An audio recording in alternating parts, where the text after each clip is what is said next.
So, last week, remember what we talked about?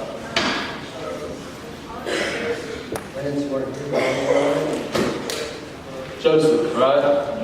Joseph. We started a new character. Joseph. And what happened last week to Joseph? He got thrown into a pit by his brothers. Why? Because they hated him, because they were jealous of him. Why were they jealous of him? Because he was the favorite. Did he choose to be the favorite? No? Okay. So we said last week that this is all about Joseph, right? And that's how this whole end of Genesis is going to be about. It's all about Joseph. But really, there's a bigger story in here. Who is the story really about? Yeah. This is your time to answer Sunday school.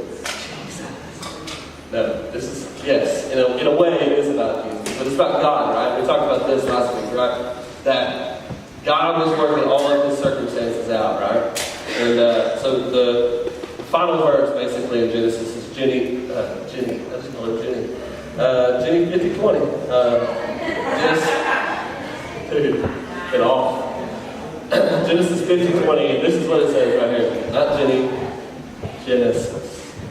It says, as for you, this is Joseph talking to his brothers who have done some very evil things against Joseph. And he says this, and this is crazy perspective. He says, as for you, you meant evil against me, but God meant it for good. What you meant was evil, but God turned it into something good, to bring it about that many people should be kept alive as they are today. So we talked about this, that no matter, there's a lot of times your circumstances, you can't see what God's doing in your life, right? God's doing a million things in your life, and maybe you're aware of one or two of them, right? But for those that love God, right, all things are working together for what? For the bad? No. All things work together for the good of those who what? Love Him, right? All things work together for the good of those who love Him, right? So obviously, it's really sunk in.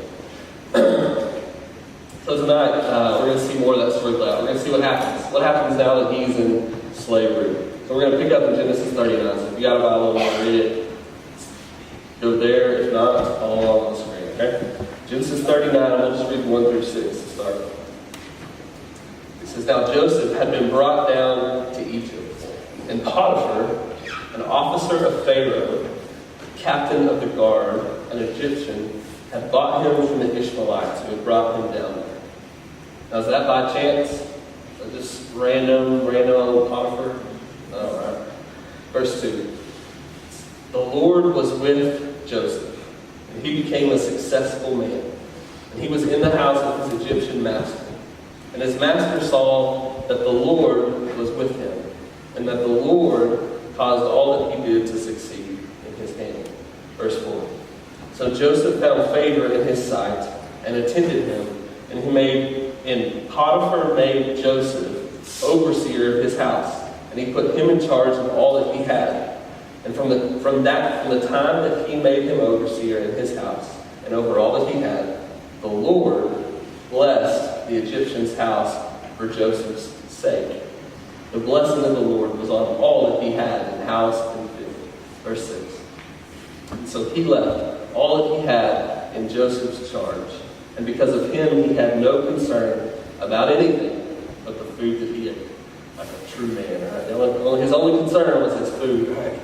So this is crazy, right? Joseph goes from beloved son to like in the pit, truly in the pits. I think that's where the phrase comes from. Just kidding, I don't know that. To a slave.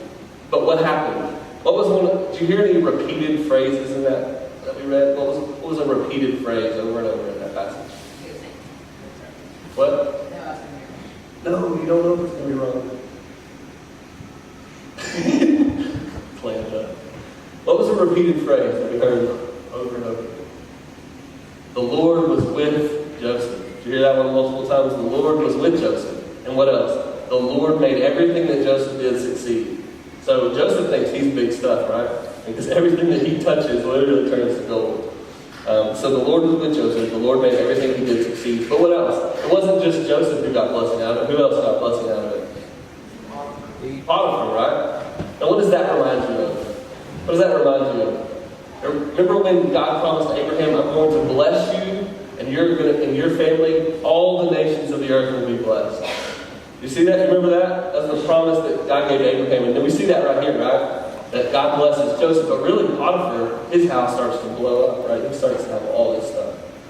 And it's really cool. I think the cool part about this passage, and what I want you to see is this. It's like Potiphar recognized that it was the Lord in his life. He could look at him, and I'm sure, I don't know this, it doesn't tell us this. I'm sure that Joseph told Potiphar, hey, I'm a Hebrew, right? I worship the Lord. I worship Yahweh. But he looked at his life and he could tell, right? Maybe Joseph told him, maybe he shared with him about who his God was, but his life matched up with it, right? Because everything that he did succeeded. And he, as we're going to see, he has integrity. So his life and his lip match up. His word and his deed, his walk and his talk, right? There's this matching up. It reminds me of Acts chapter 4, verse 13. It says this, when they saw the boldness of Peter and John and perceived that they were uneducated common men, it says, when they saw that they were just regular old dudes, they were astonished. And they recognized that they had been with Jesus. Right? So Potiphar looks at Joseph and he goes, man, that's just a normal dude. But everything he does succeeds. But what I recognize about him is he knows the Lord. And the Lord's with him. How cool is it? That would be great if somebody said that about you. All right, let's continue on. So everything's good, right? Joseph's in charge of this whole house. Potiphar's a big deal. He's the captain of the guard. What do you think that means? He's the captain of the guard. You know what that is? Charge. You got a bunch of stone faces out there. He's what? Okay, with what? Guards. The guard. What's the guard? Army. Yeah. He's like the top dog in the army. Egypt is the world power, and this guy is the muscle of that world power. And Joseph, all of a sudden, this slave comes in and rises to be like over all his house, except for what food that he ate. So let's read on and see what happens. Things aren't going to stay good, I promise. 39 verse 7. Now Joseph was handsome in form and appearance. It's the first time we hear anything about what he looked like. Verse 7. And after a time, his master's wife cast her eyes on Joseph and said, lie with me. She didn't play around. She just went straight for it, right? She said, I like you. Come here. Right? That's what she said. Verse 8. I don't know. I mean, I don't know. Never mind. Verse 8. But he refused and said to his master's wife, because of me, my master has no concern about anything in the house. And he's put everything that he has in my charge. Verse 9. He is not greater in this house than I am, nor has he kept back anything from me except you, because you're his wife.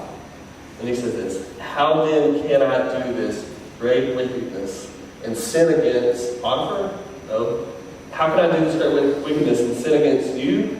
No, he says, how can I do this great wickedness and sin against God? That was his concern, not Potiphar, not losing his position, not any of that stuff. His concern was honoring God. And as she spoke to Joseph, hear this, day after day, and he could probably add after day, he would not listen to her, to lie beside her, or to be with her. And so Joseph gets smack dab right in the face, attacked with temptation, right? He gets this offer, right? That's out there, and she was very willing, right? He gets, temptation's not always like that, right? We don't always just get, hey, you want to smoke some crack cocaine? Like, it's not, you're not going to walk out in the parking lot to that. You're probably not going to be asked that question. There's a chance. We live in Huntington, Texas, but there's a chance. But most of the time, it's not like that. It's not smack dab in your face. It's not a direct attack. Usually it's from the side. Usually it's more subtle than that. So what we're talking about tonight is this. It's temptation. It's temptation. And how do we, as Christians, battle temptation? How do we fight off temptation? So what I want to do, just take a little interlude in the story. Okay, so we know Potiphar's wife's coming after him. He's running the other way over and over and over again. But we're going to ask this question. What does the Bible have to say about facing temptation? And then how do we do it? Okay? So I want to read some verses. I want to read some verses for you. And then I want to talk about it real quick. So we're going to start with Proverbs. Proverbs chapter 5. Anybody know who wrote Proverbs? Not a guy named Grove. Who wrote it? Oh my God, nobody knows. Joseph. Not Joseph, no. That would be good. Jesus. A man named Solomon. Solomon wrote Proverbs. Do you know who Solomon's daddy was? Who was Solomon's dad? David, right? Okay. Solomon writes these words. David, his dad, was a great man, okay? We don't have all the time to talk about who David was. But David made some massive mistakes in his life. He had multiple wives. He really screwed up the daddy thing, right? And so Solomon writes this, and he's going to write to his son. This is the advice from a man who grew up in a broken home to his son. And he's warning him. And he's specifically warning him against adultery, but it applies to all temptation, okay? So Proverbs chapter 5, we're going to read a few verses. Okay, so stick with me and let's understand it. It says, "My son, be attentive to my wisdom, incline your ears to my understanding, that you may keep discretion and your lips may guard knowledge." He's begging him, and we'll see it chapter after chapter. He's begging him, listen, I've got something to say. I've got something really important to say. Verse 3, "For the lips of a forbidden woman drip honey, and her speech is smoother than oil. But in the end, she is bitter as wormwood, sharp as a two-edged sword." So he's writing poetry, so it doesn't, you're like, what is wormwood? I don't know. He's saying this, stay there, baby. "For the lips of a woman, a forbidden woman, drip honey." He's saying they're sweet. It's attractive. It's something sweet. It's something that you want. And her speech, the way she talks, the way she's wooing you to her. And think of any temptation. Don't just think sexual, okay? That's not all we're talking about. Think any temptation, anything you're tempted with that's against God's word. It says her speech is smoother than oil. Man, she can sweet talk you, right? She can draw you in and she can convince you, hey, this is what's best. Come on, don't do it again. It says, "But in the end, son, she's bitter. She promises to be sweet, but she's bitter as wormwood.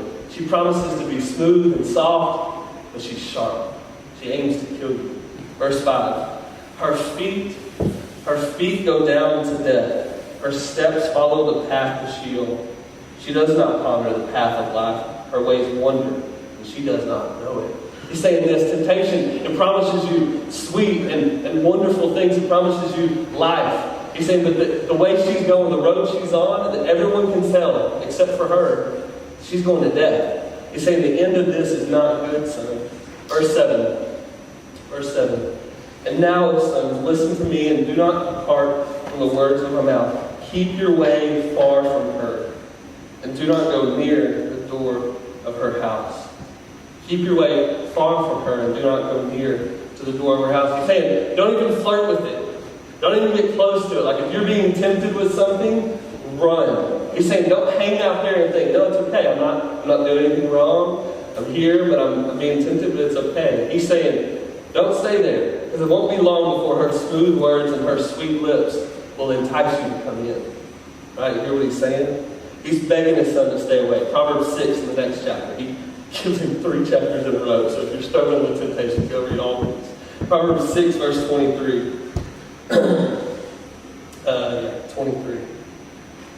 He tells him, how do you fight against this? He says, "For the commandment, God's word, is a lamp, and the teaching a light, and the reproofs of discipline are the way of life." He's saying, look, I'm teaching you these things, I'm teaching you the way of life. And sometimes it's hard, and sometimes it hurts, but it's what's best for you, I promise. Verse 24, "To preserve you from the evil woman, from the smooth tongue of the adulteress." Now, don't just think sexual again. Think any temptation, to any sin. Verse 25, "Do not desire her beauty in your heart, and do not let her capture you with her eyelashes." You see, it looks real pretty. That's what he's saying. Temptation looks so nice. It looks so good at the front. Then he says, this is where it leads. Verse 27, "Can a man carry fire next to his chest, and his clothes not be burned?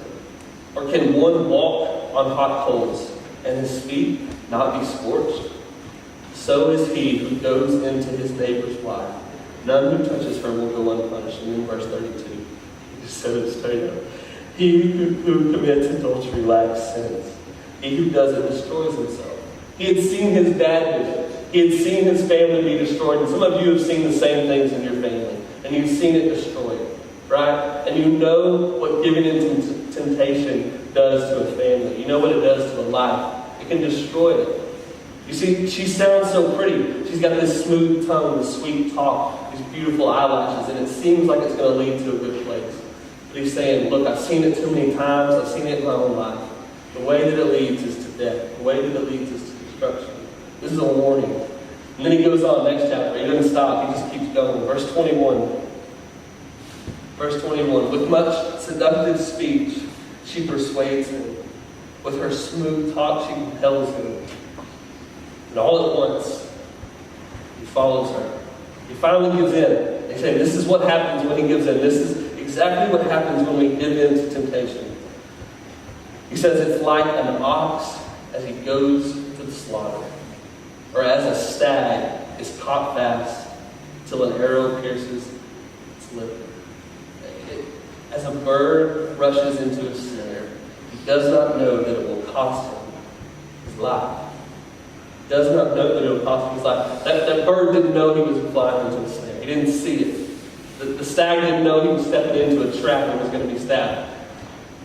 The ox didn't know. He just thought, going for a walk, my master's going to feed me. But he was being led to slaughter. And he says, that's what temptation is like. It promises, hey, come on. The kids like the candy? Come on. Right? And it sounds creepy, but nice. And the intentions of that person are not good. The intentions of temptation are not good. This is how Jesus says it in the New Testament. John 10:10. John 10:10 says this. The thief, the evil one, the devil, he comes only to steal and kill and destroy. Those are not good things. Those are all very negative things. He comes to steal, to kill, and destroy. And Jesus says, I came that you may have life and have it abundant. So he's painting this picture, right? When you're at temptation, you're at a crossroads. You're getting to choose. Okay, am I going to follow? Am I going to give in? Or am I going to believe Jesus when he says, no, my way is best? No, I'm the road that leads to life. See, they're both promising life. They're both promising pleasure and joy. But only one can deliver on that. Only one can deliver on that. And all you have to do is look around. All you have to do is look around at your friends' lives, at your parents' lives, and your parents' friends' lives, to know that giving into temptation destroys us. It destroys us. That's not where life is found.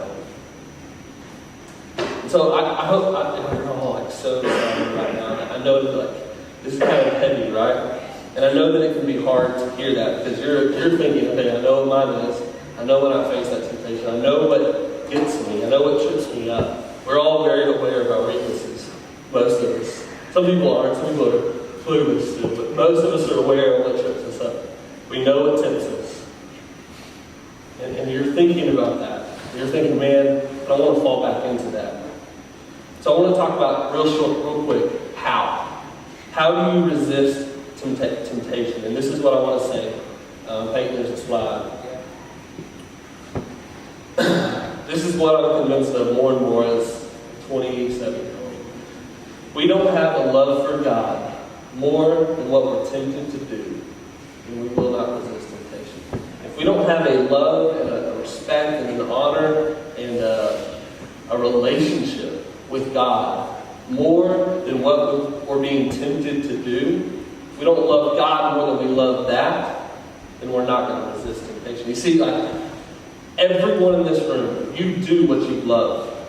You do what you love, right? So we've got basketball players in here. We've got dancers. We've got basketball players. Are you? We've got baseball. We've got softball. We've got some great minds in here. We've got some one-act play people. We've got some destination imagination. We've got some very normal people like Reese, right? They're just, real fast. I'm sorry, real fast, like Reese. Okay, now, Justin Butler, you learn to play basketball, right? No, he doesn't. You love to play basketball. Nathan Jones, you love to play basketball, right? Big Daddy Manny, you love to play basketball, right? Look, are there some really terrible practices? What's your least favorite thing to run? Suicides. Mine was a 10 and 2. I hated running 10 and 2s. Why do you run those? We don't know why we run them. Why do you run those? Because you love basketball, right? Because you want to be better at basketball, right? And it doesn't matter. You'll go through pain. Why? Because you love basketball, right? No, you'll go through all kinds of things that Nathaniel Inslee and Chandler Marie ain't ever going to do. They're never going to run a suicide, right? Am I right, boys? Nope. They don't go through that pain. Why? They don't love basketball. Okay. Chandler, what do you love? What do you love to do? Rather jump off the One act play. Let's go one act play. Nathaniel, you love one act play, right? What's the worst thing about one act play? doing the same scene over and over and over. Same scene over and over. So practicing, working on expressions, working on voice, right? Now, ladies and gentlemen, you ever going to practice how your voice projects? You ever going to practice? Exactly, right? Right? Because you don't love one act play, do you? Like Cassie, Nathaniel, and Chandler, right? What about you dancers, right? Not like you dancers, not like you guys, but like you dancers, right? I wish I had a video. I got some dancers right here. Okay? What's the most hated thing about dance? And I know what you're gonna answer. Hey, 7 a.m. practice. How many? Guys are thinking of what?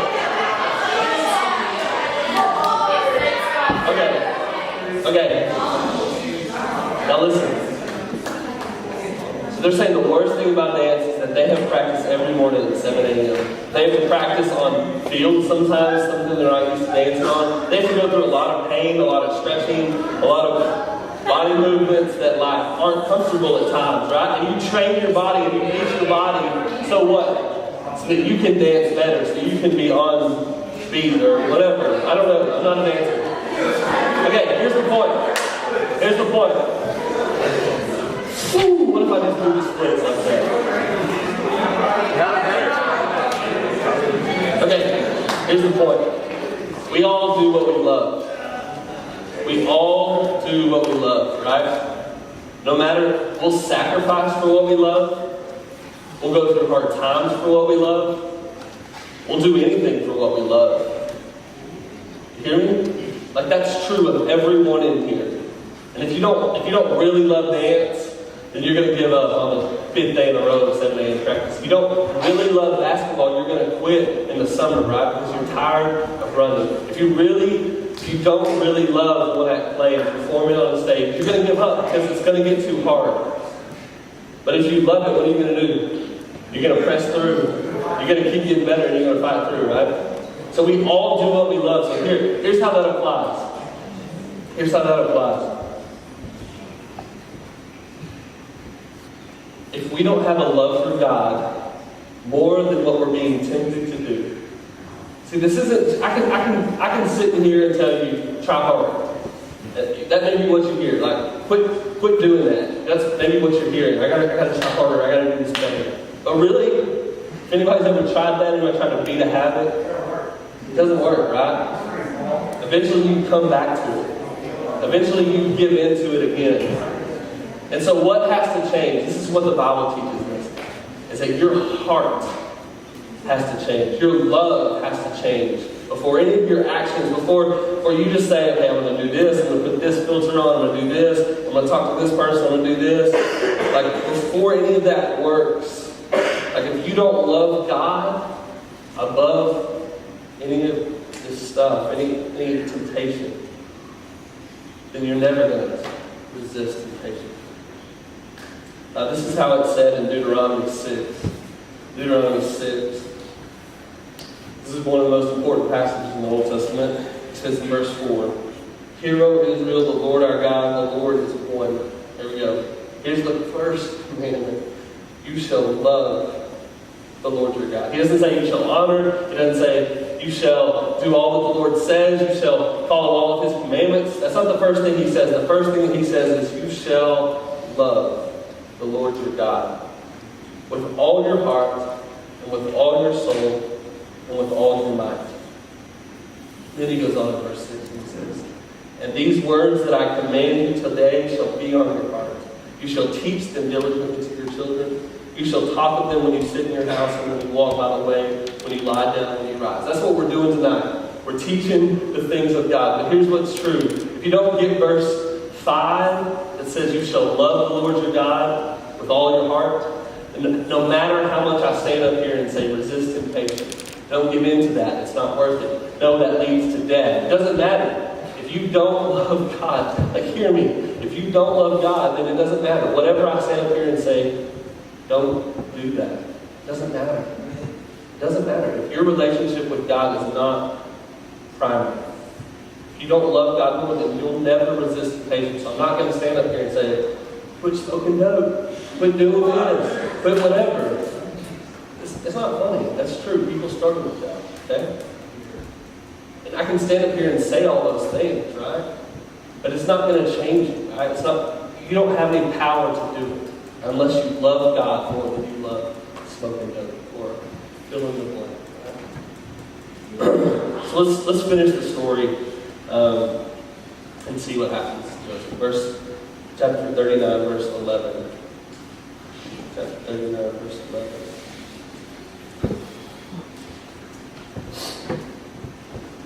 But one day, when he went into the house, this is Joseph, to do his work, and none of the men of the house was in the house, she caught him by the garment. So she ramps up her method. She's not just trying to persuade him with her lips anymore. She physically grabs him. She caught him by his garment, saying, "Lie with me." But he left his garment in her hand. He literally just barrel rolled out of it, left it with her, and took off sprinting. He left his garment in her hand and fled and got out of the house. And this dude is serious. He's not going to lie with her. Verse 13. And as soon as she saw that he had left his garment in her hand and had fled out of the house, she called to the men of her household and said, "See, he, Potiphar, has brought among us a Hebrew to laugh at us, to make fun of us, to use us," is what she's saying. He came in to lie with me. Is that true? No. Is that what happened? No. Okay, so she's accusing him. He came in to lie with me, and I cried out with a loud voice. And as soon as he heard that I lifted up my voice and cried out, he left his garment beside me and fled and got out of the house. So she accuses him of rape. This is serious. This is escalating quickly. Verse 16. Then she laid up his garment by her until her master came home. She held on to that. That was her evidence. Verse 17.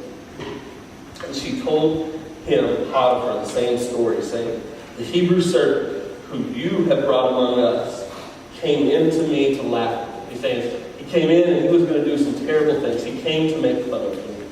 Came to rape me is what she's saying. Verse 18. But as soon as I lifted up my voice and cried, he left his garment beside me and fled out of the house. Verse 19. As soon as his master heard the words that his wife spoke to him, "This is the way your servant treated me." His anger was kindled. And Joseph's master took him and put him in the prison, the place where the king's prisoners were confined. He was there in prison